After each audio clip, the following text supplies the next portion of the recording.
Bienvenue à tous. J'espère que vous m'entendez pour cette sixième édition déjà des Engage Calls. On est évidemment ravis d'accueillir Gilles Boeuf, que je présenterai un peu plus tard. Merci Gilles de nous rejoindre. Quoi vous dire rapidement? Les Engage Calls, c'est donc un temps d'échange, un temps de partage, un temps d'interrogation sur ce qui se passe aujourd'hui, mais surtout sur la façon dont on peut construire, on l'espère, différemment le monde qui arrive. C'est un dialogue avec un intervenant avec qui nous partageons beaucoup d'idées et qui nous apporte à la fois son savoir et sa vision sur la discipline qui est la sienne. Ce sera un temps d'apprentissage, d'expérimentation, de partage, mais aussi ensuite d'intelligence collective, puisque après ce temps qui durera une heure, pardon, nous aurons la chance ensuite de pouvoir poursuivre avec un temps d'intelligence collective animé par tous nos explorateurs Engage. Voilà. Reste évidemment à remercier tous nos partenaires, OnePoint, Ashoka, La Fresque du Climat, Civocratie. Civocratie, j'insiste, avec qui nous lançons depuis quelques jours une consultation sur la biodiversité. Donc, Laura va nous partager le site pour rejoindre cette consultation et que vous puissiez partager vos idées, vos projets, vos bonnes pratiques autour de cette question de la biodiversité, de la façon dont on peut replacer l'économie au service de la biodiversité. Les prochains Engage Calls, le prochain, ce sera Reza dans une semaine. Le 19, Reza qui est évidemment un très grand photoreporter de guerre, un très grand photographe, mais aussi qui a créé de nombreuses ONG et qui essaye sur le terrain d'émanciper les jeunes, notamment par l'art, aussi bien dans les camps de réfugiés que dans son pays en Afghanistan. Il viendra nous dire en quoi l'art peut être un vecteur d'engagement et d'émancipation, puis il sera accompagné de Romuald Grimbert-Barré, le grand violoniste soliste, qui viendra aussi nous faire un concert privé, lui nous dire à quel point aujourd'hui il faut défendre plus que jamais l'art, y compris dans un monde qui devient plus numérique. Et puis, dans un deuxième temps, nous aurons la chance d'accueillir Karine Jacquemart, ça sera le 26 mai. Karine, qui est directrice de Foodwatch, donc qui défend évidemment la consommation, l'alimentation, et qui viendra nous parler de la théorie du choc de Naomi Klein et la façon dont on pourrait, nous, contrer en quelque sorte cette théorie du choc pour être plus efficace dans notre lobbying d'intérêt général. Voilà, avant de commencer, deux petites règles. Dans la première partie, j'aurai la chance de discuter avec Gilles. Vous pouvez commencer à poser vos questions directement sur l'espace chat. Et puis, à l'issue de cette première partie, dans un deuxième temps, eh bien, vous pourrez poser directement vos questions à Gilles. Gilles Boeuf, évidemment, on est absolument ravis de t'accueillir, j'allais dire, sur le plateau des Engage Calls aujourd'hui. Ravi parce que, évidemment, tu es l'un des grands spécialistes de la biodiversité. Tu as été président du Muséum national d'histoire naturelle. Tu enseignes dans énormément d'espaces et pour toi, il est fondamental de partager ta connaissance avec la jeune génération. Et puis, tu es quelqu'un de rare, je te le dis, voilà, parce que tu partages de façon extrêmement libre, bienveillante, ta connaissance, ton intelligence de ces sujets, et ce n'est pas si fréquent. Et tu gardes malgré tout, et ça c'est aussi fondamental, un espoir dans les années qui viennent, tu en as même une responsabilité, puisque tu dis finalement, on ne peut pas laisser les nouvelles générations, les futures générations se dépatouiller avec ça, on a une responsabilité. Alors la première question que je voudrais te poser, Gilles, en gage de bienvenue, c'est tu exprimes malgré tout une forme de colère, une saine colère qui te donne de l'énergie. Qu'est-ce qu'elle nous dit de la situation actuelle, ta colère? Qu'est-ce qu'elle veut dire? Bonsoir à tous. Il n'y a pas très longtemps, on était avec Jérôme à Engage à Paris, dans les locaux de Paris dont je faisais la connaissance. C'était super sympa. C'était avant le confinement. Et je suivais un petit peu les actions du groupe depuis quelques temps. Alors, la colère, elle est très claire. Premièrement, la première colère, c'est quand on me dit « on ne savait pas ». je vais prendre, alors, il n'y a pas que Gilles Boeuf, mais simplement vous réécoutez ma leçon inaugurale au Collège de France. J'annonce les pandémies. Bien avant moi, en 2003, on avait des papiers d'écologues qui annonçaient effectivement que si on continuait à avoir les mêmes comportements délétères vis-à-vis du vivant, on allait s'en récupérer. On en a récupéré une bonne dizaine entre il y a un siècle, le fameux H1N1, ce qu'on a appelé la grippe espagnole, qui a fait entre 50 et 100 millions de morts. Hein. Le petit Covid actuel, il n'est pas si méchant. Il est très infectieux, mais pas trop méchant. Et pour moi, c'est une alerte. Hein. C'est-à-dire que j'en ai marre, et je vais être un petit peu péremptoire ici, là, qu'on me dise, ben, on ne savait pas, de toute façon, vous comprenez, c'est pas possible. Hein. On l'a dit, on l'a redit. Relisez simplement un document officiel français, c'est le Comité national consultatif d'éthique de 2009. Hein. Il raconte là ce qui va se passer. Donc, première colère, qu'on arrête de me dire qu'on ne savait pas. Deuxièmement, une sorte de confinement, en l'occurrence ici, pourquoi on l'a fait? Ben, on l'a fait parce que nos hôpitaux étaient dans une situation catastrophique. Et je me mets à la place, j'ai plein d'amis urgentistes hein, à Lyon, à Brest, qui sont dans des conditions effroyables. D'abord, on se fout, je pèse mes mots, de l'hôpital français sous nos conditions dans notre pays depuis pas mal de temps, et particulièrement depuis un an. Ils sont en grève depuis un an. Si les Français ne comprennent pas que l'hôpital public, c'est absolument essentiel, je ne comprends plus. Qui sommes-nous? Tous ces gens qui sont des soignants, qui se battent tous les jours, qui se sont battus, eh ben, ils ont été débordés parce que justement, on était en impréparation totale vis-à-vis d'eux. Hein. Je ne jette pas la pierre à eux. Eux, ils ont fait comme ils ont pu. On est passé de 4 000 lits à 10 000 lits de réanimation en France. Donc, la colère, elle est là pour aider ces gens-là. Et du coup, on a pris une mesure qui est plus que discutable, hein, parce que le confinement, on l'a fait. Je n'ai pas dit qu'il ne fallait pas le faire. En l'occurrence, il fallait qu'on le fasse. Mais quand vous regardez aujourd'hui, et ça c'est une question de scientifique qui me met aussi en colère, pourquoi est-ce qu'aujourd'hui, quand on regarde les résultats, selon les pays du monde, les situations sont complètement différentes. Taïwan, que je connais bien, Taïwan a eu 5 morts. 5, hein, il n'y a pas de zéro derrière, 5 morts. Ils sont à 23 millions d'habitants. Donc ça, c'est vrai que... Pourquoi? Ben d'abord, eux étaient préparés. Le lendemain, on fermait l'aéroport de Taipei. Nous, on a mis 100 jours à prendre la décision. En plus, vous savez que bon, fermer les frontières, il y a plein de trucs un peu délétères autour de ça. Quand il faut le faire, il faut le faire. Mais plus on commence tôt, mieux ça marche. Et le coup de colère aussi, il est contre les gens aujourd'hui qui prennent la parole en disant il faut recommencer comme avant, il faut bosser plus. Vous allez voir, c'est incroyable. On veut sauver les compagnies d'aviation. Comment il est venu le virus? Il s'est passé deux choses. Quelque part en fin d'année 2019, il s'appelle le Covid-19 parce qu'il est apparu là, un petit virus nouveau apparaît. C'est une chimère. On a travaillé dessus au muséum. Ce n'est pas un truc inventé par un laboratoire. Ça, c'est aussi des conneries qu'on raconte partout, qu'on arrête. On a même accusé l'Institut Pasteur français d'avoir créé ce virus. Mais je dis, mais pourquoi? Vous comprenez, ils vont vendre des vaccins. On se fout du monde. Si je veux vendre des vaccins, mon vaccin, il est prêt la semaine suivante, hein, évidemment. Hein, et je fais mes sous comme ça. Hein, je ne vais pas avoir une maladie que je ne sais pas gérer pour un vaccin qui sera fait dans 15 mois ou 18 mois et un virus qui aura disparu ou qui aura muté d'ici là. Donc, qu'on arrête ce genre de bêtises. Et c'est une autre colère que j'ai. C'est aujourd'hui ces fake news qu'on voit absolument partout. Ces conseils qu'on attaque. C'est pas possible de faire comme ça. Donc, il est nouveau. Et c'est parce qu'il est nouveau qu'il nous embête. Il est très infectieux. On ne l'a jamais rencontré. Depuis 50 000 ans, l'humain ne le connaissait pas. Rappelez-vous aussi, dans ma colère aussi, 1520, Hernán Cortés débarque au Mexique. Il va mettre la variole. Il tue 2 millions d'Indiens en 2 ans. Chaque fois que les Européens sont allés se promener un petit peu partout avec leurs maladies à eux, ils vont contaminer les gens. Et bien voilà, ce petit virus, il est nouveau. C'est une chimère entre une chauve-souris, c'est certain, peut-être un pangolin, ça reste encore à vérifier. Hein. Et puis, ce qui s'est passé là n'aurait pas dû se passer. Bon, parce qu'on va y revenir, c'est vraiment l'imprévoyance humaine et puis, je dirais, la bêtise, le côté immonde de mettre en promiscuité des animaux sauvages qui n'ont rien à faire là, qui ne se seraient jamais rencontrés. Et deuxième question qui me met aussi en colère, c'est que ce qui est arrivé là n'aurait pas dû se passer, ça s'est passé. Et surtout, ça n'aurait pas dû sortir d'un petit marché confidentiel. Il fait le tour du monde. Des avions se sont posés de Wuhan à Milan quelques jours après, à Singapour. Voilà. Et comme les avions, ils sont pour rien, je ne peux pas. Alors, c'est pas. On me dit oui, mais comment elle faisait la peste avant? La peste, elle est par les bateaux. Elle mettait un peu plus de temps, mais elle venait quand même.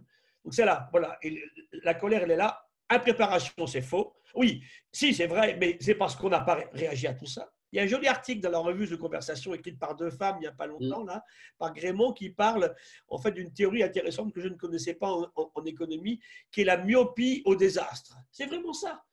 On finit par imaginer que des événements tellement improbables, bah, ils sont nuls. Non, non, ça peut se passer. Alors voilà, et je terminerai là-dessus ma colère du départ en disant que ce n'est pas en refaisant comme avant qu'on va retrouver des capacités à réagir et surtout, et là, un petit peu aussi inquiétant, ce qui n'est pas ma nature, mais quand même que si on ne tient pas compte de celui-là, le prochain, imaginez si tu es les jeunes. Donc, il faut vraiment qu'on fasse quelque chose. Tu dis que c'est la dernière alerte. Engage, on ne refait pas la même chose comme on vivait avant. Mais tu dis que c'est la dernière alerte. Tu penses à la fois à un futur Covid plus méchant, comme tu dirais, ou tu penses aussi au climat. Tu penses aux deux? D'abord, quand on parle Covid, au Covid lui-même, et le climat, bien évidemment, mais le climat, en fait, il est tellement en train de nous imprégner partout, c'est extrêmement important. Je ne sais pas si tu as vu ce matin, j'ai sorti un papier dans la Tribune. Et je raconte à un moment que depuis longtemps, je voulais un peu sortir ces textes, puis je n'avais pas fait. Donc, c'est sorti.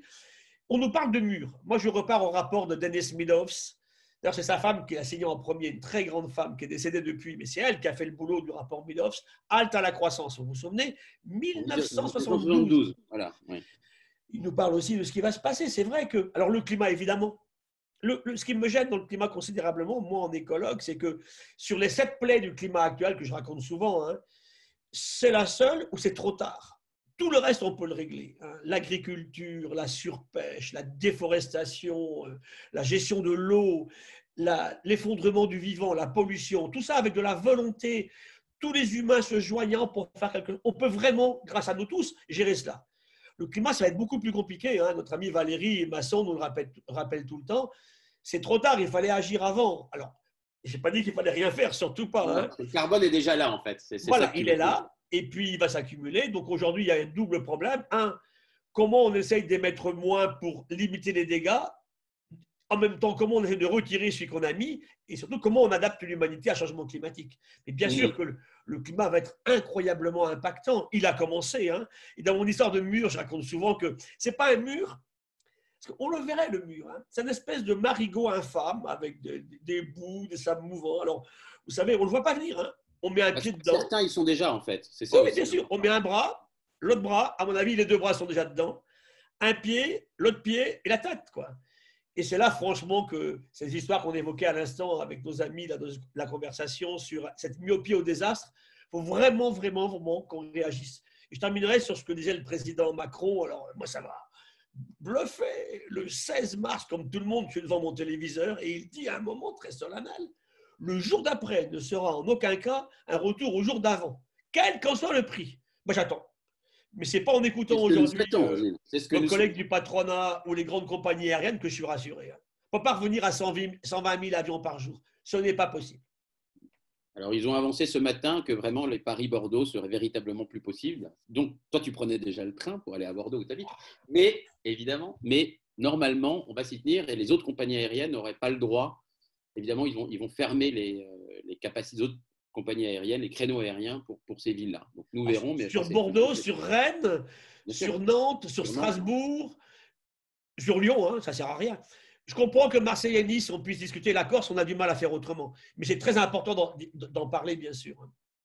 Alors, revenons à un message d'espoir. Parce qu'on dit souvent que la biodiversité, tu vas peut-être nous en dire 2 mots rapidement, qu'elle est dans un très mauvais état. Mais en même temps, tu nous dis, et ça c'est superbe, que finalement, un écosystème, qu'il soit marin ou terrestre, eh bien, il peut se réveiller, se régénérer relativement vite. Est-ce que tu peux nous raconter ça? Parce que c'est ce qui nous fait peur. Oui, en fait, ce qui donne de l'espoir d'ailleurs, c'est qu'en mer, par exemple, moi je suis d'abord un marin, on s'est rendu compte que dans des zones particulières, pour différentes raisons, où effectivement on avait arrêté des activités délétères, ça revient très vite. Hein. On arrête de pêcher sur un coin, on refait les stocks sur 2 ans, ça va très très très vite. En donc, 2 ans, ça se régénère. Capacité de résilience qui est extraordinaire. Sur Terre aussi, c'est pareil. Hein. Et c'est là qu'on va revenir un petit peu à ce qui se passe en ce moment, c'est intéressant, avec cette venue du vivant dans nos villes. On a tous vu des images incroyables, des pumas à Santiago du Chili, que je connais bien, des condors en ville. On a vu une maman canard avec ses bébés devant la Comédie Française, on a vu des sangliers, on a vu plein de choses. Moi, des daims très beaux en banlieue parisienne. Près du lac de Bordeaux, j'ai mes canards et mes grèbes qui font leur bébé. Ce n'est pas une grippe aviaire, donc ils sont ravis, eux, finalement. Hein. Donc, en fait, ils sont là, pas très loin, capables de revenir. Le plus bel exemple qu'on ait, c'est Tchernobyl. On m'a souvent posé la question, mais expliquez-nous, professeur, comment vous expliquez que Tchernobyl, dans la zone qui est abandonnée, parce qu'elle est quand même horriblement contaminée, hein, il y a une pollution radioactive énorme, hein, eh bien, il y a des loups, il y a des chevaux, il y a des ours. Eh bien, ça veut dire une chose importante, ça veut dire que malgré un milieu qui est quand même délétère, c'est quand même moins pire, si je peux parler comme ça, que la présence de l'humain. On le voit aussi dans la zone de démarcation entre les deux Corées. Donc voilà, le milieu vivant a une fabuleuse capacité à revenir, à résilier. Et c'est là qu'il faut dire une chose très solennelle, si tu veux, Jérôme, c'est que n'oublions jamais une chose, on ne peut pas résilier si on est mort. Et ça, on l'a complètement oublié. Il ne faut pas dépasser la limite, en fait. Ah ben, si on détruit, c'est foutu. Donc c'est pour ça que chaque fois qu'on a pu regarder des milieux naturels qui avaient été abandonnés par les humains ou sur lesquels on avait fait des efforts pour les protéger, ça se passe bien. Le retour du loup au Yellowstone, par exemple, hein, aussi en Europe du Nord, a changé complètement la végétation. Donc c'est vrai qu'il y a un pouvoir fabuleux du vivant, qui ne m'étonne pas d'ailleurs, puisque la vie, elle a quand même presque 4 milliards d'années. Elle en a suivi des avatars, bien plus grands que le Covid-19. Hein. Eh bien, elle s'en est sortie. Et c'est là que pour nous, et pour revenir à ce qu'on disait tout à l'heure, c'est que si elle s'en est sortie, cette vie, c'est que sans arrêt, elle s'est adaptée. Et pour s'adapter, il faut changer. Ce que nous, on ne fait toujours pas. Donc si on ne change pas, ça ne marchera pas. Alors justement, pour changer, ça tombe bien, pour s'adapter, qu'est-ce qu'on peut faire, soit en tant que territoire, qu'entreprise, ou dans la vie politique, qu'est-ce qu'on peut faire de concret pour t'aider, toi, en tant qu'écologue, à ce que cette nature, justement, on n'aille pas trop loin, cette biodiversité, ce vivant, ne le tue pas, pour que toi, tu puisses faire ton travail de le régénérer, parce que ce n'est pas notre boulot. Mais comment on peut t'aider, en quelque sorte? Alors, vous connaissez Grégory Poinçonnet, c'est un jeune aussi comme toi, qui s'est battu pour une opération aussi comme ça, pour dire, voilà, la pire excuse. J'étais avec Anne-Sophie Nouvel et Dominique Bourg chez lui la semaine dernière. Alors, qu'est-ce qu'il a imaginé, Grégory? C'est chouette. Il a dit, voilà, tous ces gens qu'on écoute ont une pancarte, ils prennent un air triste, on fait une photo. Edgar Morin, j'ai vu sa photo récemment, là. La pire excuse, c'est ça. Qu'est-ce qu'on dira? J'ai rien fait parce que les autres n'ont rien fait. Ou bien moi, j'ai dit, j'ai même pas été fichu de sauver les libellules que j'aime tant, finalement. C'est ça qu'il faut regarder, c'est nous aider, ça veut dire que chacun prenne conscience de ceci. Et pour ça, il faut quelques mots importants à rappeler. Il faut vraiment qu'on élimine de nos comportements ce qu'est l'imprévoyance. C'est-à-dire que chaque fois que je fais quelque chose, plutôt de l'impact, il va se passer ça, il va se passer ça, il va se passer ça. Si tous les jours on le faisait, ça changerait beaucoup de choses. Est-ce que je prends ma bagnole pour aller chercher mon pain là? Non, je peux y aller différemment. Est-ce que vraiment je prends l'avion pour aller dans telle direction, pas très loin? L'imprévoyance. Deuxième chose, l'arrogance. Là, c'est surtout les mecs, l'arrogance. Hein. Je suis désolé, c'est comme ça. Par exemple, tu vas rigoler, mais moi, je sors beaucoup d'anecdotes. J'aime bien les anecdotes, ça frappe bien les gens. Là, je vois tous les jours, sur le journal, ici dans le coin, un mec qui roule à 250 à l'heure avec sa bagnole, avec sa Porsche ou avec sa Ferrari sur les autoroutes ou sur les rocades. C'est que des mecs, c'est que des mecs. Je crois qu'il y a eu une femme qui a fait ça. Ça, c'est l'arrogance totale du mec. Hein. Parce que j'ai de la place, je vais rouler. J'attaque pas le fait qu'en faisant ça, ils polluent l'atmosphère. On s'en fout, ils sont quelques-uns. Mais c'est l'arrogance de la réaction. Et enfin, la cupidité. Et là, malheureusement, les garçons et les filles sont aussi cupides. Donc ça, les mettre de côté. Et aller vraiment tous ensemble vers deux choses très importantes qui sont le consumérisme.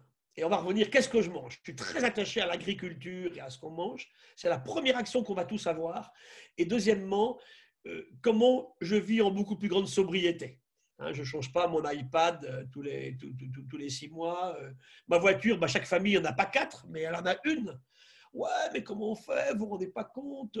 Tout ça, c'est très, très important. Donc, c'est là que tous collectivement, il nous faut des paroles d'écologues. C'est important parce que nous, on est là, en fait, pour être des donneurs d'alerte. Hein. On dit des choses, on fait des études. On a une très, très jolie revue maintenant, dont je parle souvent, qui s'appelle The Conversation, qui a été boostée remarquablement, comme jamais, des millions de vues durant le confinement. Et tout le monde s'est exprimé. C'est tous des gens qui font de la recherche. Alors, on doit appartenir à un laboratoire officiel pour faire un papier là-dedans, mais des sociologues, des anthropologues, des médecins, des écologues, bien entendu, des physiciens, des chimistes. Tout le monde a raconté des histoires sur le coronavirus. Alors, eux, quand je lis ce qui est là-dedans, ça me rassure beaucoup parce qu'on fait un état de l'art sur quelque chose avec des gens de bonne volonté comme nous le sommes.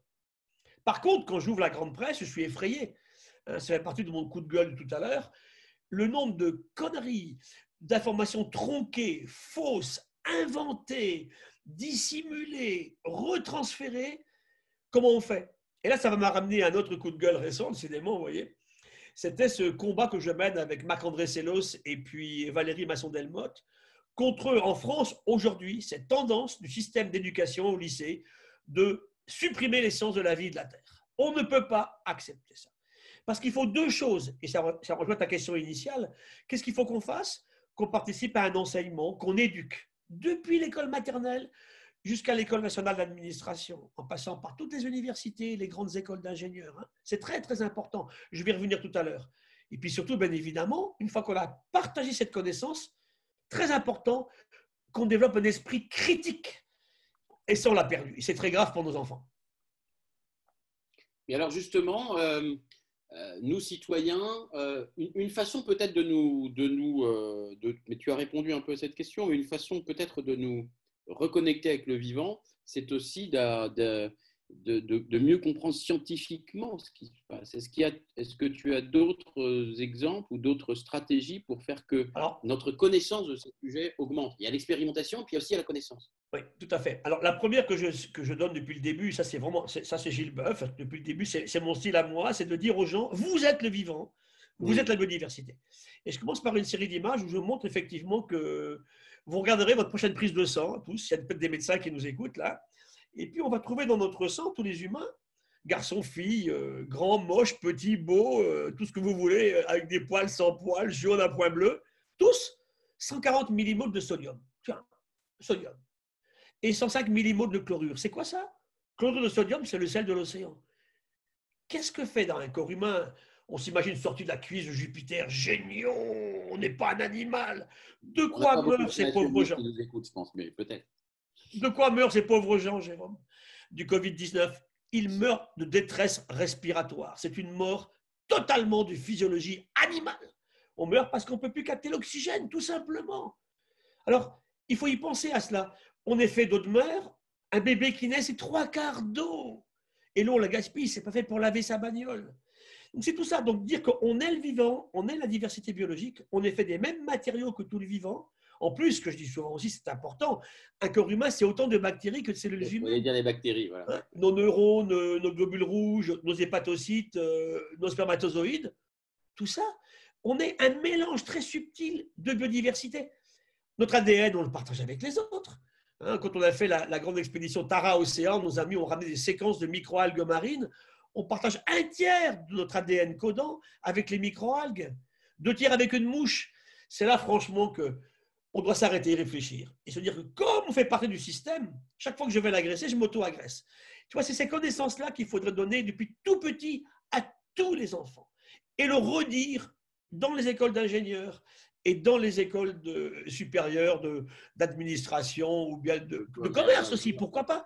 C'est là que vraiment, aujourd'hui, ça ne marche pas. Et je finirai sur l'éducation. Ce qui me manque aujourd'hui, c'est que tout ce qu'on raconte là, vous voyez, c'est la transversalité. Il y a plein d'aspects à regarder.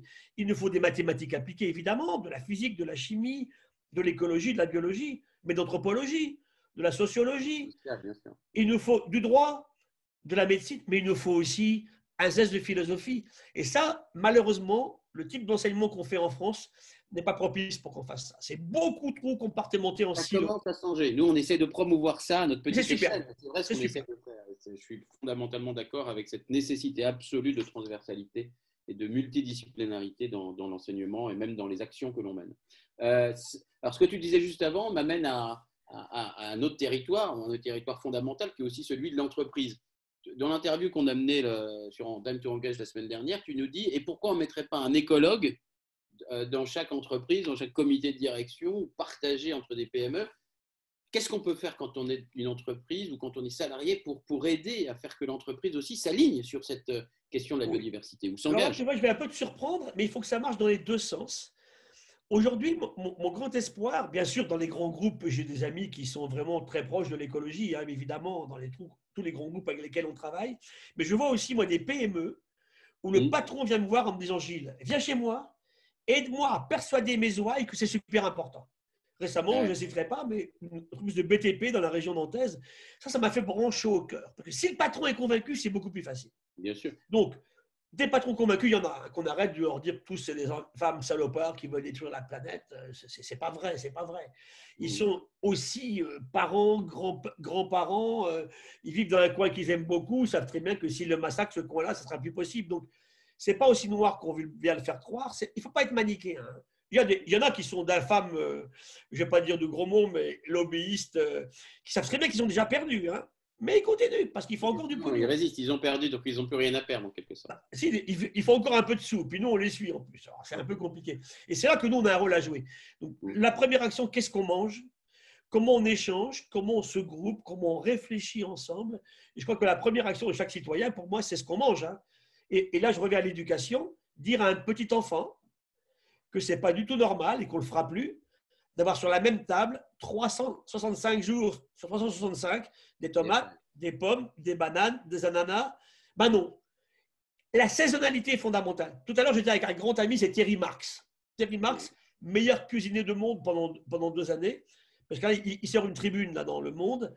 On discute beaucoup de ça. Il me dit, chez moi, jamais on mangera une tomate en France entre novembre et mai. Ben voilà. C'est très, très important de revenir à ceci. Et quand je vois après le déconfinement, ce qu'ont fait les Français, ils avaient deux obsessions, aller chez le coiffeur et aller au McDo. Je suis un peu inquiet quand même. Allez, pas tous, tu caricatures là. C'est ce qu'on a montré dans les journaux, bah, évidemment. Ouais, mais les journaux, ils exagèrent toujours le côté un peu noir. C'est juste, c'est juste. Faisons attention. Il y a une question, pour rester sur l'entreprise, une question de Sophie Portier que je trouve très intéressante, c'est est-ce qu'il faut, on veut protéger le vivant, donc il y a cette histoire de triple comptabilité, etc. Mais est-ce qu'il faut donner un prix au vivant? Non. Que tu penses de ça? Non. Pour moi, non. Une valeur, oui. Mais je pense que le drame un peu là-dedans, c'est qu'on confond 3 termes qui sont pourtant différents. Le prix, la valeur et le coût. Alors, le prix, c'est tout bête. Hein. On peut s'expliquer en 2 secondes. Le prix, c'est une transaction. Tu vois, là, je vois que tu as un pull. Hein. Moi, j'ai mon t-shirt là. Eh bien, comment je te donne pour l'acheter? Alors, je vais te donner, ah ben non, c'est ma copine qui me l'a acheté, je ne te le vends pas. Puis à un moment, je t'en ai tellement, je vais m'en acheter 10. C'est une transaction. Le prix n'est pas intéressant. La valeur est intéressante parce que dans la valeur, il y a autre chose qu'un coût financier ou un prix. Le coût, c'est un coût de production. Hein. Pour produire, je ne sais pas moi, un vélo, ça m'a coûté tant. Moi, je le revends un peu plus cher pour faire un bénéfice et faire un peu de profit qui me permet de créer des emplois. C'est ça, en fait, le système économique. Alors, la loi du marché peut s'appliquer, mais dans la nature, c'est très compliqué parce que le drame que l'on vit, hein, ça je veux le dire à tous nos auditeurs, la nature n'a pas de valeur aujourd'hui. Je prends des exemples que j'ai bien vécu, moi, quand j'étais à Banyuls. On s'est beaucoup battu pour protéger les stocks de grands thons rouges. Je montrer avec les écolos aussi, ce n'est pas toujours facile parce qu'on a dit des bêtises de l'autre côté. On m'a dit le thon rouge va disparaître. Le thon rouge n'a pas disparu. Si on n'était pas intervenu, on détruisait le stock de Méditerranée, ça c'est très clair. Donc, de façon conjointe avec le monde de la pêche, avec le monde des mouvements écologistes et les ONG, on est parvenu à trouver quelque chose où on gère une ressource. Et le thon est en train de revenir. Pareil pour les mérous. Les mérous avaient disparu, flagués par les pêcheurs sous-marins parce que c'est tellement facile à tuer. Le jour où on a dit avec eux, on ramène des mérous. Dans ma réserve de Banyuls, on est allé chercher aux îles Médès, du côté catalan sud. Et maintenant, j'ai des mérous. Mais si je relâche la pression, on va tous me les flinguer en quelques jours. Hein. Et tout est à l'avenant, en fait. Ce qui veut dire que je reviens à la morue de Terre-Neuve, qui est le plus bel exemple qu'on ait sur les pêches. Hein. 500 années d'harmonie. Un pêcheur catalan, portugais, les Bretons, les Normands, les Islandais, qui allaient pêcher la morue sur les bancs de Terre-Neuve. C'est un rude métier, mais c'est en harmonie. On n'a pas détruit les stocks. Quelques bateaux. À la fin des années 90, alors là, c'est pareil, on n'a pas éteint la morue, on a détruit les stocks de Terre-Neuve. C'est là qu'il faut bien voir à ce qui se passe. Et je finirai par simplement comment on peut se faire aider aussi par la presse, et que la presse, des fois, relie des choses qui sont très compliquées. Je me rappelle, en 2007, sur le thon rouge au bord de l'extinction. Nous n'avions jamais dit ça. On pêchait trop, mais bon. Alors bon, très bien. Alors les pêcheurs, ouais, les écolos, tous ces salopards, qu'est-ce qu'on va bouffer, bon. Et 1 an après, pire, le thon rouge sauvé de l'extinction, tu vois. Donc, ce genre de communication-là, elle est très délétère pour nous. Il faut qu'on fasse vraiment attention à comment on communique. Quoi. Mais tu as raison, hein, bien sûr qu'il faut que tout le monde participe à cela. J'ai une autre… La valeur, oui. Alors, je finis sur le thon rouge. On pêche un thon qui vaut 1 million d'euros sur le marché. Mais avant qu'il soit pêché, il vaut 0. Ah, c'est pas possible. Comment on lui donne une valeur? Quelle est la valeur d'un rhinocéros blanc, d'un olivier, tu vois, d'un sol en bon état? C'est la question qu'on s'est posée pendant le Covid aussi. Bah, oui. J'enchaîne sur une autre question, puis après, je vous invite dès à présent de commencer à lever la main, les auditeurs, pour pouvoir. Laura vous donnera la parole. Donc, si vous avez une question, vous appuyez sur le bouton lever la main, et comme ça, je verrai et on pourra vous donner la parole. Avant que ceux qui veulent poser une question la posent, petite question, enfin grosse question plutôt. Une des questions aussi clés, à mon avis, sur la biodiversité, mais qui ne va pas en surprendre, c'est la question de l'artificialisation des sols. Bien sûr. Alors, qu'est-ce qu'on peut faire sur ce sujet-là, qu'on soit un territoire, une entreprise? Comment on arrête ça? Comment on arrête cette expansion? C'est en resserrant les villes. La question de la ville et de l'espace urbain va être fondamentale aussi. C'est un très grand sujet. Alors ça, c'est clair que ça veut dire que les villes ne peuvent plus grandir comme elles le font aujourd'hui en s'étalant à l'infini. Moi qui vais en région bordelaise, venez à Bordeaux. Hein. Vous roulez en voiture de Libourne au Cap-Ferret, toutes les bonnes terres agricoles qui sont parties. Il n'y a pas de bâtiments élevés en fait. Hein. Donc la ville si la ville grandit, elle doit grandir en hauteur. J'étais à l'Assemblée nationale il y a une semaine et sur une question posée par nos amis députés sur la question quel sera le rôle de la ruralité dans le jour d'après.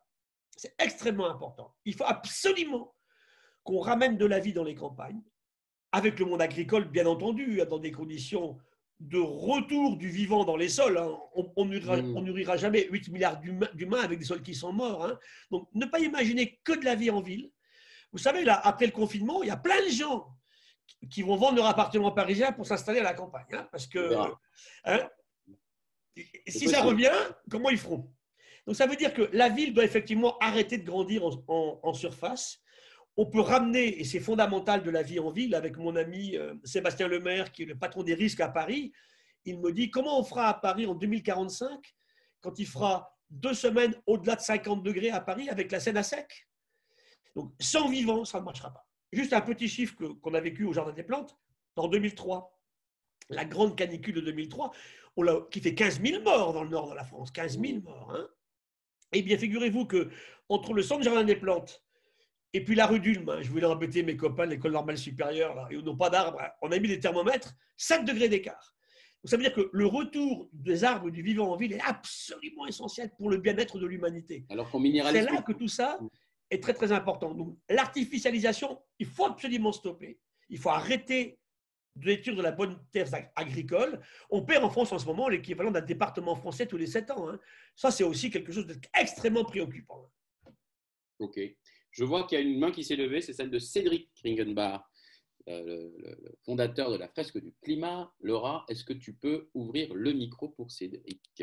Évidemment, notre grand partenaire qu'on aime beaucoup. Cédric, tu es là? Oui, on va t'ouvrir ton micro et tu vas pouvoir poser ta question à Gilles. Okay, voilà, cool. Cédric, on te voit. Merci beaucoup. Merci d'avoir organisé cette conférence. Gilles, j'ai une question sur l'agriculture qui, à mon avis, est une des raisons principales de l'expansion humaine dans la nature. On utilise énormément de surface pour l'agriculture. Alors, on l'utilise pour les villes et plein d'autres choses, mais enfin, quand on regarde la Terre depuis un avion, c'est surtout des champs. Donc, en termes de biodiversité, en termes de ressources à l'eau, il y a des impacts importants. Est-ce qu'il y a des moyens concrets de revenir en arrière là-dessus? Comment ça se passerait? Comment ça se passerait de relâcher cette pression en termes de surface? Est-ce que ça passerait par acheter des terres par l'État pour les rendre à la nature et laisser de la forêt pousser à nouveau? Par des collectifs de citoyens. Des initiatives citoyennes, concrètement. Et qu'est-ce qu'il faudrait atteindre? L'ordre de grandeur, c'est quoi? Est-ce qu'il faudrait prendre la moitié des surfaces agricoles pour les rendre dans la nature ou pas? Et sachant que dans l'histoire, il s'agit quand même aussi de nourrir l'ensemble de la planète à l'avenir. Bien sûr. Alors, si tu veux, la réponse. Si je reviens un petit peu, si tu vois ce qui s'est passé, aujourd'hui, c'est 1500 millions d'hectares. Bon, ce qui est très clair, c'est qu'on augmente la population humaine en permanence. Donc, le défi agricole est très clair. Il faut produire plus parce qu'il faut alimenter plus de gens. Mais ça, on est tout à fait d'accord ensemble, mais ça revient à ta question. Il faut commencer par, effectivement, ne pas commenter à l'infini, continuer à augmenter les surfaces agricoles. Hein. Nos zones humides, on a détruit 85% des zones humides en 15 ans, hein. Enfin, depuis 1950. On a détruit les forêts tropicales que tu évoquais tout à l'heure. Hein. C'est ce qui se passe au Brésil, dans le bassin du Congo, à Bornéo, hein, quand on parle de l'huile de palme, ou bien en Malaisie. Donc déjà, ne pas continuer à augmenter les surfaces agricoles. Chaque fois que l'humain est parti, et on a des beaux exemples en France, hein, en montagne, la nature revient très vite. Hein. Tu sais que, et même, on arrive à des choses qui sont paradoxales, c'est assez amusant. On a des cas en France de biodiversité qui a diminué en relation avec justement, bon, bien sûr, la surface agricole qui augmentait, mais des prises agricoles peut être aussi synonyme de biodiversité qui s'en va. Moi, j'ai vu dans ma forêt de la Massane, j'ai présidé une réserve dans les Pyrénées, si j'enlève mes vaches, c'est des vaches sauvages, hein, elles n'ont pas de vermifuge, elles se débrouillent toutes seules, eh bien, je perds 64 espèces de scarabées, tu vois, qui nous viennent dans ma forêt. On dit primaire, elle n'est pas primaire, puisqu'elle a été détruite en 1850, il n'y avait plus d'arbres. Par contre, on n'a pas coupé un arbre depuis 1850. On voit très bien le retour du vivant nature hors agriculture qui se réinstalle. Et une harmonie à trouver. En montagne, il est clair qu'aujourd'hui, la nature est revenue dans beaucoup de coins. Par contre, et là, je te suis tout à fait, sur les parcs naturels, quand on a libéralisé les élevages de moutons, c'était dramatique. Hein. Là, on avait 323 plantes à l'hectare, on n'a plus que 2 parce qu'il y a un surpâturage qui se crée. Donc, il y a vraiment un équilibre à trouver avec ça. Donc, sur le monde agricole, c'est que lorsqu'on abandonne l'agriculture, le vivant non agronomique revient. De toute façon, ce qui est absolument inimaginable, là je te dis à 100%, c'est que demain il faut une biodiversité agronomique, on pourrait y revenir, c'est super important, mais il faut laisser de la place aussi aux autres, bien sûr. Donc oui, ce que tu dis, pourquoi pas, mais il faudrait le faire, si tu veux, dans des zones. Alors, on a dit en gros, il faut protéger à peu près la moitié des écosystèmes de la planète. Alors, il y en a qui sont bien plus riches que d'autres. Hein. Si je prends par exemple, tu vois, les forêts d'Amazonie, du bassin du Congo ou bien Bornéo, tu peux trouver 30 000 espèces à l'hectare, pardon, au kilomètre carré, c'est incroyable. Bon, ailleurs, c'est beaucoup moins. Alors, on va dire, je sauve ces zones particulièrement riches et je fais n'importe quoi ailleurs où il y en a beaucoup moins. Ce n'est pas aussi simple que ça. Il y a des zones agricoles qui ne sont pas des déserts du tout en faune. Hein. Il y a des prairies qui ne sont pas effectivement… Tout le problème vient du fait qu'on tue les sols. Ce qu'on ne peut plus admettre, et là je te suis à 1000%, on ne peut plus admettre du tout qu'on tue la biodiversité dans les sols. Je le rappelle souvent, tu sais, l'océan, en gros, aujourd'hui, c'est 300 000 espèces connues. 300 000. 600 000 dans les sols. Ça veut dire qu'il y a plus de 2 fois plus d'espèces connues dans les sols que dans l'océan. Beaucoup de micro-organismes, hein, des bactéries, des virus, des protistes, hein, des grosses cellules à noyau, les levures, par exemple, les micro-champignons, les micro-algues de l'océan. Donc, au niveau agricole, ne pas augmenter les surfaces agricoles. On peut en laisser certaines à l'abandon si on estime effectivement qu'elles ne sont pas vitales là où elles le sont. Et puis surtout, il faut arrêter l'artificialisation, ça c'est bien évident. Est-ce qu'il faut ramener une grande partie des terres agricoles actuelles pour les ramener au niveau naturel? Moi, je pense que si les gens ont commencé à garder ce qu'on a encore, tu vois, de naturel, ça serait déjà pas mal. Quoi. Bon. Merci Gilles. Cédric, on te reprendra peut-être tout à l'heure. Je vais ouvrir le micro de Valérie, qui a une question à nous poser. Valérie Urman. Question courte, réponse Voilà. Généreuse de Gilles. Bonsoir Valérie. Salut Gilles, tu vas bien? C'est une grande copine Valérie, je l'aime beaucoup. Ah, l'émotion est là. Valérie. C'était en fait pour prolonger, tu en as beaucoup parlé, donc juste un mot peut-être, pour prolonger la question précédente de Cédric. Moi, je fais partie de ces gens qui vont effectivement quitter Paris pour aller au Vert, hein, dans le Vexin français. Donc, j'ai un petit peu exploré le Vexin français. Il se trouve que c'est un parc naturel régional. Or, bien que la France ait beaucoup reforesté ces dernières décennies, le Vexin, parc naturel régional, est l'un des coins de France qui a le moins reforesté. Tout est agricole, en fait. C'est un vaste plateau agricole, ce Vexin français. Et donc, la biodiversité, elle n'y est pas, elle n'y est plus. On a, toutes les forêts ont disparu du Vexin, en vrai. Il y a quelques bosquets qui demeurent. Et je voudrais savoir s'ils faisaient appel à toi, ces gestionnaires du parc naturel régional du Vexin, quels conseils tu leur donnerais? Je ne sais pas quel type d'agriculture ils font, hein, je ne connais pas bien le Vexin. La céréale, surtout. Céréales? Oui. Il y a pas mal de bovins. Moi, je vais toucher là-bas, on fait pas mal de bovins. Ouais. Dans le normand, mais pas tellement dans le Vexin français. Et est-ce qu'il y a des réserves, oui, il y a des réserves naturelles par là-bas quand même, non? En fait, ce sont des réserves pas tellement naturelles, en fait. C'est des réserves plutôt culturelles, en fait, des mégalithes. Enfin, tu vois, Ah oui, d'accord. Ouais. Écoute, là, je ne sais pas, je connais le cas spécifique du vexage, je ne le connais pas. Ce que je dirais simplement, c'est que quel type d'agriculture ils font, comment est-ce qu'on fait? Est-ce qu'on peut revenir en arrière au niveau des surfaces qui sont dédiées à l'agriculture? Demain, le futur, et je reviens sur ce que disait tout à l'heure Cédric, c'est paradoxal comme question, le monde agricole, je le comprends bien. D'un côté, on leur dit, il faut produire plus parce qu'on sera de plus en plus nombreux. On leur dit, il ne faut pas augmenter les surfaces, là-dessus, on est entièrement d'accord. Ça veut dire que la seule solution, c'est de l'agroécologie intensive. Ça paraît des gros mots. Hein. Tu vois, avec mes amis qui sont agronomes à AgroParisTech ou bien à Montpellier, on parle souvent de ça, en fait. Hein. Une agroécologie intensive, c'est une agroécologie, évidemment, sur des principes écologiques. On a restauré la vie dans les sols. On tient compte, bien sûr, on s'appuie sur les micro-organismes et sur la biodiversité pour arriver à produire plus, forcément, par une polyculture. Hein. On ne peut pas continuer à faire des choses. Et le cas de l'élevage qu'on évoque souvent, il est clair. Le cas de l'élevage, le problème, c'est qu'on a des grandes surfaces pour produire quand même pas tellement. Sur les mêmes surfaces, on produirait beaucoup plus en protéines végétales. Ça, c'est absolument clair. Hein. Donc, on dit effectivement sur… bon, ça va questionner la consommation de viande aussi, c'est tout à fait évident, ou de poisson avec la surpêche.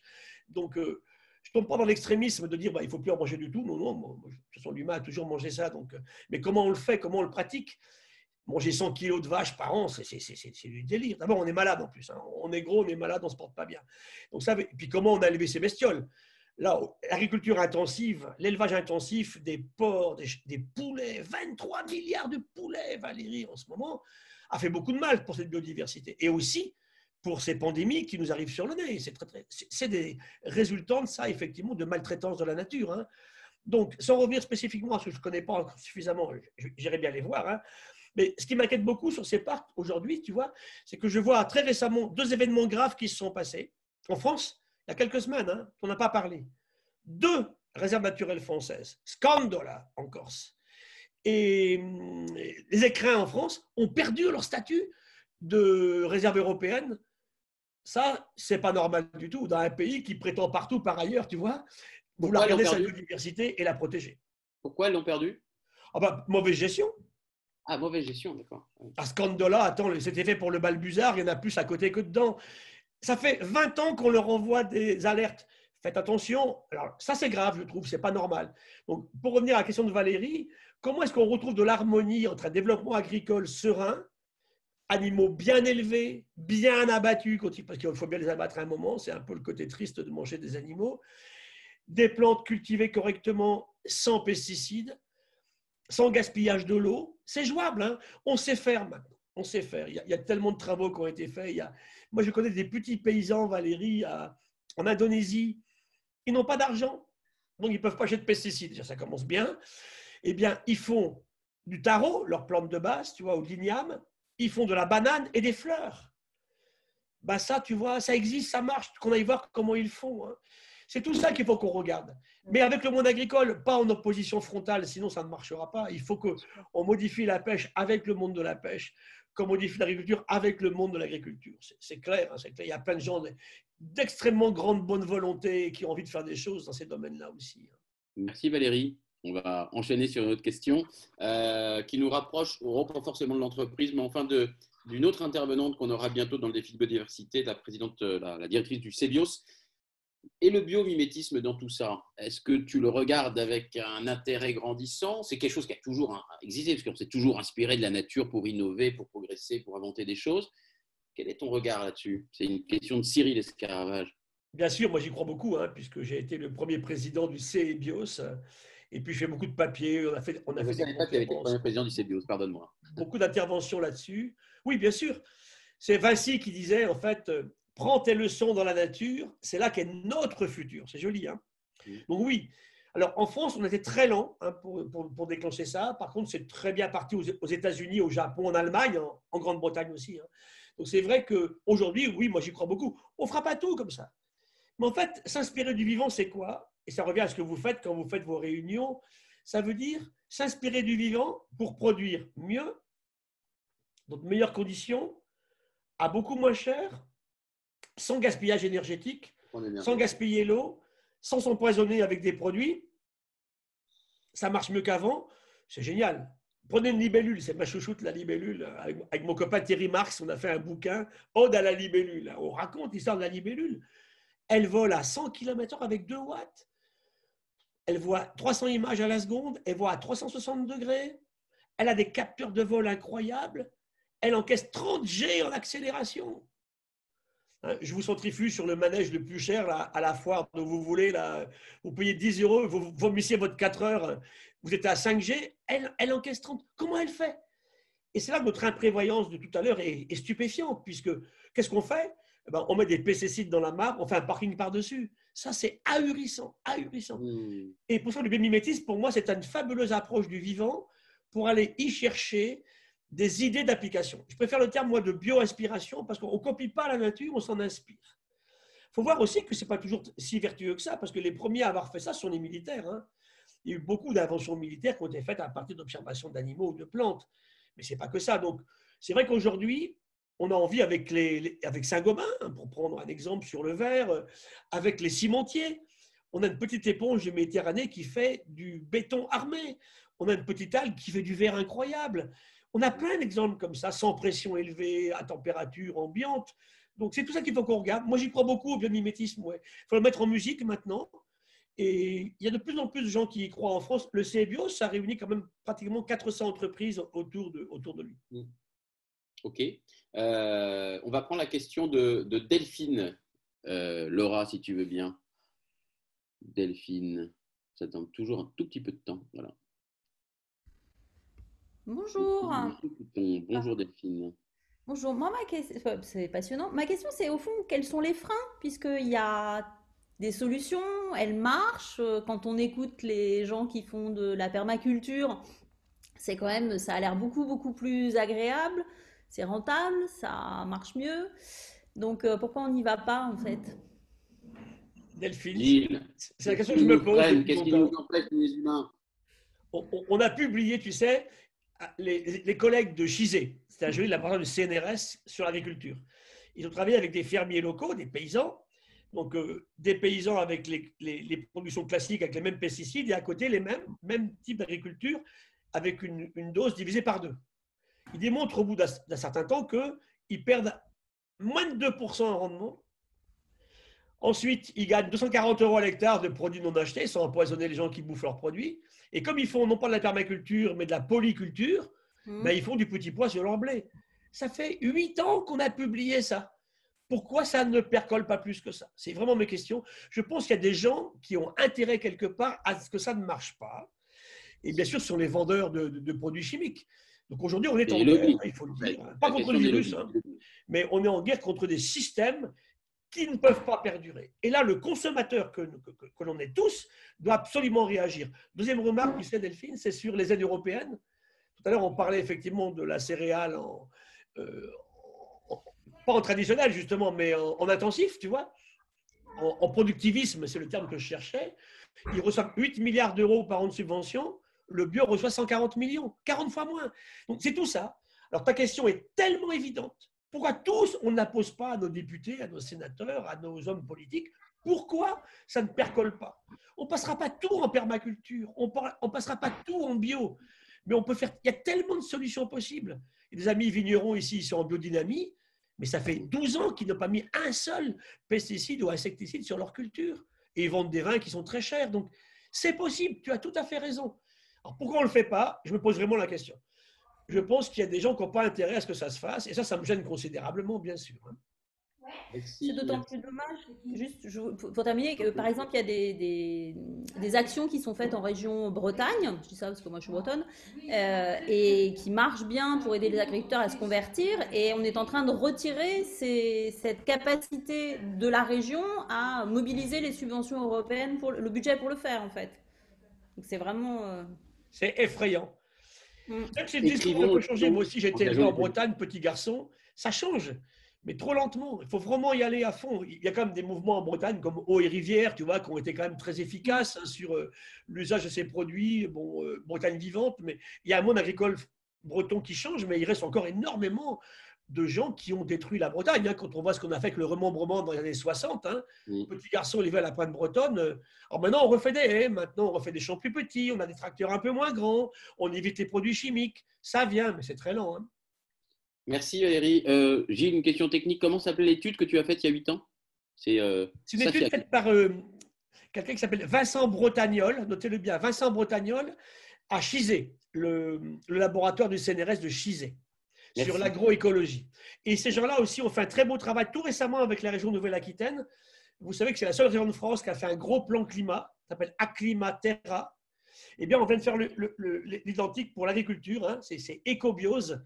Et les gens de Chizé ont beaucoup travaillé là-dessus. On essaye de supprimer les pesticides dans la région d'ici quelques années. On va prendre la question de Marion. Question rapide parce qu'on arrive bientôt à la fin de l'échange. Marion, nous t'écoutons. Laura, si tu veux avoir la gentillesse d'ouvrir le micro de Marion. Marion, à toi. Moi. Vas-y, Marion. Quelle est ta question? On parle de prix, Marion. Ah, Marion, ton micro est fermé. Donc, on t'écoute. Vous m'entendez? Je reviens sur la partie entreprise, oui. Parce que vous disiez, Gilles, qu'il ne fallait pas donner de prix à la nature, ce que j'entends, mais je ne vois pas, si on ne monétarise pas, comment on va changer les prises de décision dans les entreprises si on ne rapproche pas l'extra-financier du financier et si, vu que les outils de comptabilité, si elles ne prennent pas en compte le vivant, je ne vois pas comment ça va pouvoir changer. C'est juste un avis et je voudrais avoir votre avis là-dessus. Question intéressante. Et c'est parce que Marion, il ne faut pas le prendre en prix. On a essayé, tu sais, on a dit voilà, combien vaut un rhinocéros? Bon. Alors, avant une conférence, on me dit $70. Quand j'ai fini ma conf, allez, j'ai $140. On ne peut pas faire comme ça, tu vois, parce que ça va être trop facile. On a réussi à calculer comme ça des prix. Hein. Par exemple, alors, on calcule, tu vois, on met des prix sur le coût de l'inaction. Ça, on a réussi. Sur les abeilles, tu vois. Par exemple, on a calculé, c'est en Chine encore, parce qu'ils ont détruit des zones avec des abeilles, que si ce sont les femmes, toujours elles qui bossent, qui vont faire le boulot des abeilles en fécondant fleur par fleur tous les fruits, tous les légumes, en gros, là, on peut calculer un prix. Hein, ils arrivaient à peu près un petit peu moins de 200 milliards d'euros par an pour l'ensemble de la planète. On l'a calculé par la Nouvelle-Aquitaine, c'est plusieurs milliards d'euros. Hein. Donc ça, on peut le faire. Par des drones maintenant, et par des mini-drones. On en vient. Mais ils ne savent pas faire de miel. Ils ne savent pas faire de miel, écoute. Donc ça veut dire que là, on peut avoir des prix. Sur la pêche, on peut calculer des trucs aussi. Donc moi, c'est une valeur. Ça veut dire qu'il faut mettre une valeur à un stock naturel. J'aime pas trop le terme de stock, mais à un ensemble d'animaux qu'on peut récupérer pour l'humanité en dehors de l'agriculture. Je parle des sauvages, de la pêche, par exemple, tu vois. Et ça peut se calculer. L'entreprise doit effectivement être confrontée à des taxes d'accès au système ou bien effectivement à l'impossibilité par des lois de faire ce qu'elle continue à faire. Mais c'est compliqué. Il y a Guillaume Santoni qui a fait un très bel ouvrage là, récemment sur les taxes environnementales françaises délétères à la biodiversité. Mais mettre un prix, on a vraiment essayé, on a pris ça par tous les sens, tu sais. Mais tu as raison, si on veut travailler avec les juristes et les financiers, il faut bien qu'on ait une estimation de la valeur. Sachant quand même que la valeur aujourd'hui, ça ne sera pas qu'un coût financier, ça va être aussi plus difficile à mesurer, un bien-être, tu vois, moins malade, combien ça coûte effectivement de laisser les gens s'empoisonner par des pesticides après dans les cancers du sein chez les femmes. Il faut le mettre sur la table un jour, tu vois ça. Comptabiliser les pas suffisamment, c'est très clair. Combien coûte une externalité négative? Oui, tu as des économistes comme Gaël Giraud en France qui partent sur des choses comme ça. On l'aura bientôt, Gaël, si, oui. Très bien. Donc, on pourra parler de ces sujets purement économiques en quelque sorte ou liés aux entreprises. Dernière question avant qu'on passe à la conclusion. Une question de, comment s'appelle-t-elle, Elia, qui me dit un sujet croissant est celui du réensauvagement en Europe et ailleurs. Quel est ton avis là-dessus? Pour réensauvager? C'est à la mode. Ouais. Il y a 10 ans, mes collègues, parce qu'en fait, ça touche à une science qui s'appelle l'écologie de la conservation ou la biologie de la conservation. Et donc, on était partis tous ensemble sur. C'est né aux États-Unis. D'ailleurs, l'homme qui a inventé le terme de biodiversité était un biologiste de la conservation. Et c'est vrai qu'on protégeait des zones. Alors, on cherchait les zones qui étaient les plus, entre guillemets, naturelles possibles, surtout d'influence humaine, où il y avait un maximum d'espèces, puis on les protégeait. Maintenant, on se rend compte que ce n'est pas suffisant. Donc, on s'est dit, est-ce qu'on peut re-ensauvager? Pourquoi pas, moi, l'idée, pourquoi pas? Il y a des gens aux États-Unis qui font des choses intéressantes là-dessus. En France, on n'a pas fait ça. Mais tu sais, je suis quand même très inquiet quand je vois comment on traite des animaux qui sont revenus tout seuls, comme le lynx en France, tu vois. Le loup, l'ours, on l'a quand même beaucoup aidé. Hein. C'est du réensauvagement. On a ramené les ours en France, ils ne sont pas revenus tout seuls. Le loup est venu tout seul, le lynx aussi. Et quand je vois aujourd'hui le monde qui traite très très mal ces animaux, je suis un petit peu inquiet. Si ça peut se faire dans des zones qui sont vraiment protégées, où on ne chasse plus, où il n'y a pas d'activité agricole intense, puis avoir un petit truc soft, tu vois, de gestion de la forêt, pourquoi pas? Mais on regarde ça de plus en plus. Je dis pourquoi pas, effectivement. Ouais. Mais tu vois, par exemple, on va faire comment avec les lions? Où le réensauvagement pose problème, les gens y pensent en France, c'est ramener des bêtes qui ne sont plus là. On va ramener le bison d'Europe. Les lions, des gens ont proposé que les lions reviennent en France. Il y en avait à la grotte Chauvet, hein, mais le climat a changé. Où on avait les lions, on n'arrive même pas à accepter les loups, tu vois. On veut ramener, par exemple, je voyais récemment le roc, hein, on a refait des aurochs, le cheval de Przewalski. Donc, on reprend les pâtures rupestres donc, depuis 40 000 ans. Il y avait des hyènes, il y avait des lions, il y avait des aurochs, il y avait des bisons, des mammouths. On veut ramener des mammouths. Alors là, je trouve qu'on va un petit peu trop loin parce que le mammouth, on ne l'a plus.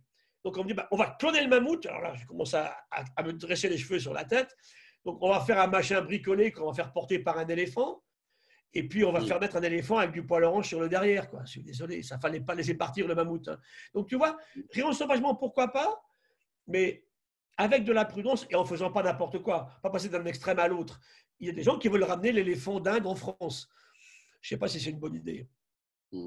Sachant que l'ensauvagement, on s'arrêtera là, c'est les espèces, mais c'est aussi protéger des zones, ça, oui. Zones sauvages. Oui, ça, bien sûr. Hein. Si c'est protéger des zones pas encore trop abîmées, bien sûr, je suis tout à fait d'accord. Hein.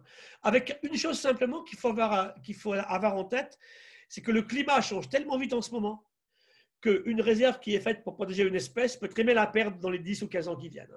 On a calculé, vous voyez, que si on prenait 1 degré de plus encore en France, là on a pris en gros presque 2 degrés, 1,6 degré depuis 1860, surface de l'océan et l'air en France, si on prend encore 1 degré, nos espèces devront migrer de 250 km vers le nord. On peut rapidement échapper aux zones dans lesquelles effectivement on existait. Mon être de la forêt de la Bassane dans les Pyrénées, je vais le perdre. Les oliviers sont rendus en Charente et puis vont arriver en Bretagne. Mais dans tout ça, c'est très compliqué. Hein. Il faut avoir ça en tête. Alors, 2 dernières questions rapides. Ici, on parle beaucoup de présent et de futur désirable. Alors, les tiens, c'est quoi? Dans quoi tu as envie de vivre, Gilles? Fais-nous rêver. Donne-nous tes inspirations là-dessus. De quoi je rêve, moi? Beaucoup plus d'humilité. Hein, on a dit beaucoup moins d'arrogance, beaucoup plus de prévoyance, beaucoup moins de cupidité. Mettre les femmes là où elles devraient être, c'est un vrai combat pour moi. Pas les remettre, elles n'ont jamais été. Aujourd'hui, quand je vois ce qui se passe avec ce confinement, c'est un drame pour les femmes. Et les enfants aussi, bien évidemment. Et ça, on a confiné parce qu'on était embêtés, parce qu'on n'avait pas fait ce qu'il fallait. Et l'impact sur nos jeunes va être catastrophique. Hein. Moi, j'ai plein de jeunes, ils n'ont plus de boulot, ils n'ont plus rien. Qu'est-ce qu'on va leur offrir? On se crée des dettes gigantesques. Qui va les payer? Ce n'est pas nous, donc c'est trop facile. Donc, mon rêve, c'est effectivement beaucoup plus d'harmonie dans le système avec les femmes là où ils devraient être. Et ce n'est pas par des quotas qu'on va réussir à faire ça, c'est autre chose. Comment on va les considérer réellement? Et je reviens à un rôle essentiel pour moi aussi des femmes, c'est la démographie. Remettons les petites filles africaines et en Asie à l'école. Aucune femme éduquée n'a envie d'avoir 10 mômes, c'est pas vrai, c'est un fantasme de mec, ça. Donc, ça, c'est très important. Donc, mon futur souhaitable, il est là. Retrouver de l'harmonie entre les êtres humains, baisser considérablement le consumérisme. Donc, expliquer, aller à l'école et puis expliquer aux gens que, rendez-vous compte, parce qu'on me dit les jeunes sont beaucoup mieux, j'en suis pas convaincu. Hein.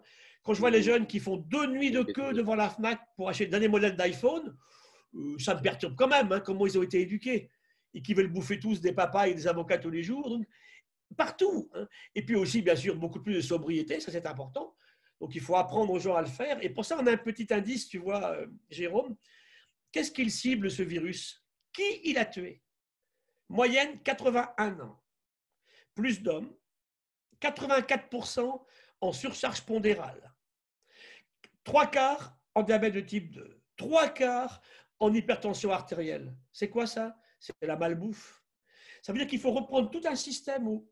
Et c'est là que moi, je combats beaucoup le low cost. Pour les avions, c'est évident. Hein. Quand on vend des billets d'avion à 40 €, ça me rend malade. Mais aussi en alimentation. Et ça veut dire qu'aujourd'hui, parce qu'on est pauvre, on t'a bouffé de la merde. Et ça, c'est absolument inconcevable. Si le monde agricole est correctement rémunéré demain, vous verrez, ils arrêteront les pesticides. Donc là, il y a vraiment un combat de tous là-dessus. Et ça, il faut le dire, bien sûr. De l'harmonie et de la sobriété. Et on va finir avec un peu d'art. Ah oui, j'aime bien de choisir une œuvre d'art. Est-ce qu'on peut la passer? Alors laquelle? Attends qu'elle apparaisse, voilà. Ah oui. Peut-être qu'on va la reconnaître. Alors oui. C'est quoi? Vas-y. Je vous laisse trouver là. Bon, allez, moi je sais, donc il n'y a pas tellement de suspense. Vas-y, dis-nous. Ce matin, je faisais une visio avec le lycée français de Bilbao. Bravo, Carole. C'est Guernica. Oui, donc vous voyez que… Pourquoi j'ai pris cet exemple-là? Parce que ce qui ne devait pas se passer, c'est passé. La Luftwaffe allemande de Hitler vient dans un pays neutre, l'Espagne en l'occurrence, bombarder des populations civiles. Ils testent ces Stuka, ces avions en fait qui n'avaient pas de train à rentrer avec des sirènes terribles. Alors après, le Stuka, il a été azimuté par les Spitfire de la RAF, mais n'empêche que là, il n'y avait rien en face. Et on massacre ces populations. Ça s'est passé. Et puis après, ça a été utilisé effectivement comme système de diffusion de ce qui allait se passer en Europe. Et quand Picasso fait cette fresque-là, allez la voir à Madrid, hein, vous en pleurez. Hein. Elle est incroyablement réaliste. Il y a de la biodiversité humaine, il y a de la biodiversité animale entremêlée. Ces avions de combat ont détruit la vie, en fait. Et ça, pour moi, c'était très, très fort. D'abord, bon, je la connaissais. Alors, vous avez un glaive brisé. C'est une époque où l'armée polonaise allait à l'assaut des chars, des panzers allemands à cheval, sur des chevaux blancs. C'est cette opposition entre du passé, du futur, des changements brutaux, géopolitiques, qui font que, franchement, ça ne doit jamais se reproduire. Et ça, il faut qu'on y pense en permanence. J'aurais mis aussi très bien, moi, tu vois, Jérôme, la grotte Chauvet, 37 000 ans, des lions, des chevaux, des hyènes, des bisons, chez nous, en France. Ils sont partis pour des raisons climatiques, mais ils sont partis aussi pour des raisons, effectivement, d'activité humaine. Donc, vous voyez que tout ça, c'est extrêmement important de revenir là-dessus.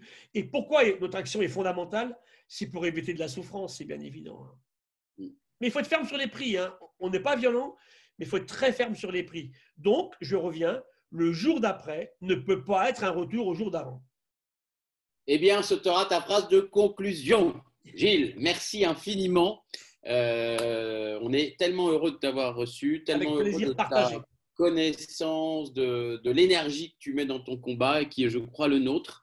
Rapidement, je dirais que la prochaine fois, nous aurons Reza, donc le grand photographe, reporter de guerre, avec Romuald, le violoniste, qui nous parleront d'art et d'engagement. Si vous pouvez, Laura ou Laetitia, nous mettre le lien pour s'inscrire pour le prochain Engage Call. Et puis, celui d'après, on aura Karine Jacquemart qui nous parlera de son combat pour une meilleure alimentation à travers Foodwatch et la façon dont on doit monter des lobbying d'intérêt général. Je crois que c'est aussi comme ça qu'on arrivera à convaincre les gens d'entreprise, les lobbying, les autres et aussi les politiques. Donc, le combat ne s'arrête pas.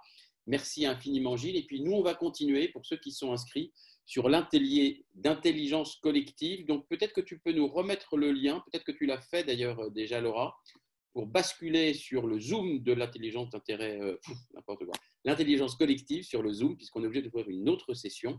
Et il me reste, moi, véritablement, mais vraiment, à te remercier, Gilles, pour tout ce que tu fais, pour nous éveiller, pour nous faire grandir et pour essayer, comme on peut. Avec bonheur, je dirais pour notre ami de Foodwatch, elle a tout à fait raison. Si demain, on revient à ça, le Covid n'aura plus de cible. Par contre, si on continue à faire des bêtises, il y aura un prochain Covid et peut-être que celui-là, il tuera les jeunes. Eh bien, non, on se battra pour que ça n'arrive pas grâce à toi. Voilà, merci. Allez, on y va. Merci Gilles et à très vite à tous et à tout de suite pour ceux qui ont choisi l'intelligence collective. À très vite.